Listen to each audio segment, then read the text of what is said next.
70,000 subscribers 3 years ago to 685,000 subscribers in 3 years. Charlie Kirk had a clipping campaign. They're going to be featured in AI discussions now as well from the traffic there. He's using Claude to post hundreds of times a day. In terms of YouTube and short form, and again, obviously me and Josh are naturally going to be quite heavy on YouTube when we're talking about things.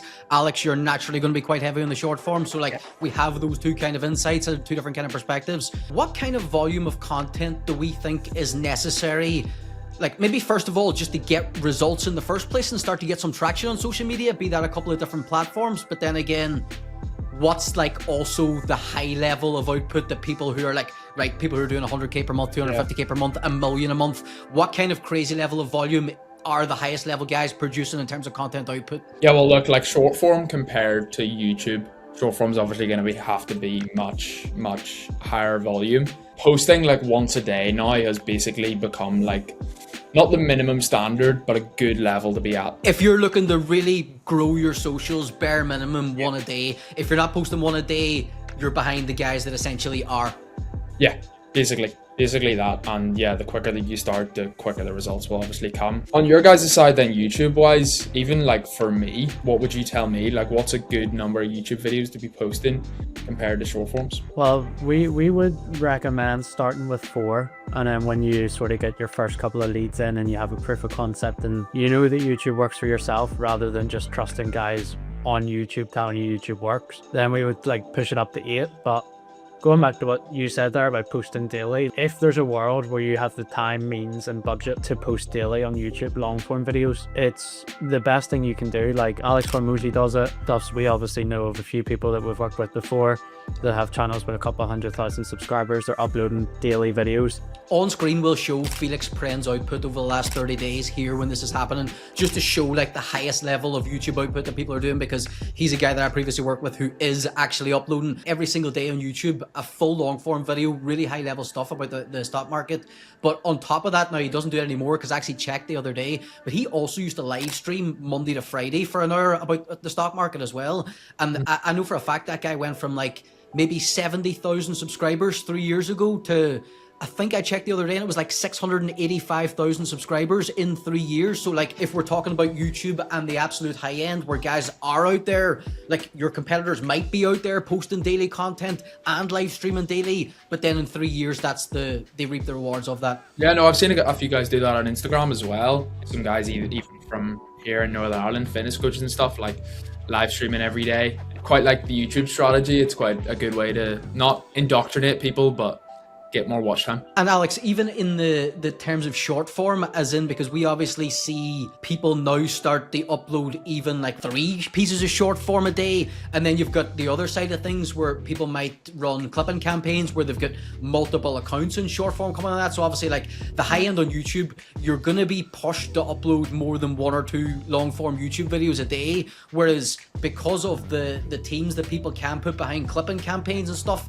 even if it's completely outsourced where it's just through say WAP clipping campaigns where the output is like almost unlimited at that sense. Touchy subject at the minute, especially with everything that's going on, but the GOAT of that was the philosopher Andrew Tate. There was nobody that matched his level of like clipping. He essentially invented it. He turned it into an affiliate marketing business in its own right, where it's like he had all of his own fans. Instead of like telling them, right, you make clips about yourself when no one gives a fuck about who they are. I'm popping right now. Make clips about me. You'll get 10-15% of the courses that you sell or whatever Hustlers University was. I've never really looked into it, but like you get 10-15% of that, sick. And your clips are banging because they're of Andrew Tate. The thing about clipping campaigns as well is like they literally can be applied to anyone. Like a bit of a grim example, but I always remember reading that Charlie Kirk had a clipping campaign. Like politicians, literally anyone that wants to be seen. By definition, politics is the sport in which you would put loads of fucking money behind, making sure that everyone knows who the fuck you are, essentially. Like exactly, and it's coming from a third person when it is you kind of running the show. It's more authoritative than you just posting yap reels yourself and stuff like that. You know the new UK Prime Minister Andy Burnham? No one calls him Andrew, bro. I was about to, and I was like, oh wait. His mum maybe calls him Andrew. Like. Andrew. Your dinner's ready. He was much better like at social media than Keir Starmer. I seem to see him all the time. He's posting daily. I saw a video on giving offers to it. The Green Party guy as well. The Green Party's banging content. Zach Yeah. Polanski, he's banging content out for fun right now. Like, And they know that to get like results from the newer generations, like they have to do that. I remember seeing a tweet from Jimmy Rawthorne, like one of the guys from the Zach and Jay show. He now runs a big YouTube agency, and it was tweeting about like the actual UK government as a whole, and like when they're trying to push for new agendas or get new laws passed or whatever, they aren't like utilizing social media at all. And if they are, it's kind of just taking like clips from BBC News rather than actually creating the content themselves, speaking to the generation they're trying to speak to. It was just so out of date. So it's definitely an avenue that's undertapped. the final thing on volume, because it's something I've kind of been thinking about over the last 24 hours, and it's an interesting kind of like concept where it's like there's this kind of like baseline of like weekly YouTube videos being the bare minimum, right? And it's like upload one a week, and it's strangely enough, it's like you can see it at the two spectrums where it's like people that are just beginning, they should be uploading once a week at the bare minimum, mostly because they have no like production capability to produce more than one YouTube video a week. And then also at the high end, the UK and the Sidemen and stuff, and as well as like their golf channels, Big Wise Golf, people tend to get back to uploading weekly videos once the production level is insane.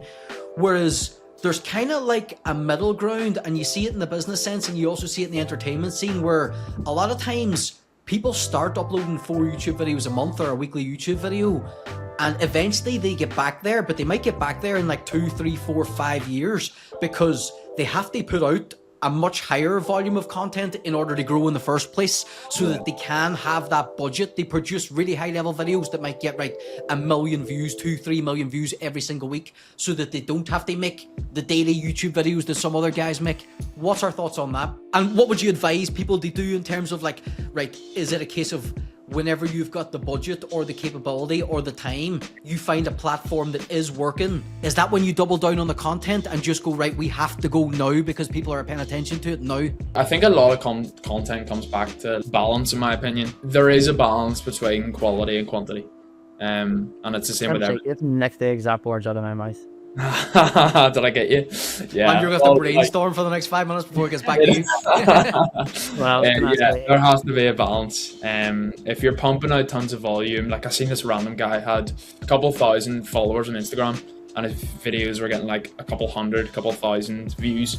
I think he was using Claude or something to post hundreds of times a day. And like nothing's gonna sell. There's gonna be no trust, no authority. So yeah, like balancing quality and quantity. And like with quality, there has to be a standard, because like if people see you as like someone who looks cheap, they're gonna think like your service, your product, your business like is crap as well. Like, more so from our perspective as a content agency who produces the content, but I suppose for everybody as well, the level of professionalism, if it looks good, it sells. I think in terms of when to make the switch from quality to quantity or vice versa, at the start, we would recommend like you're primarily targeting videos that are going to be ranking in search.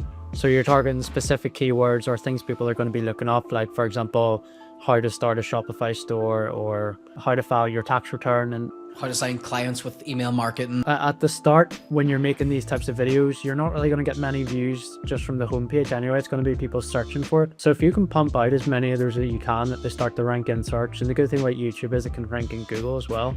But at the start, if you're just pumping those out, people aren't going to find them when they need to find them.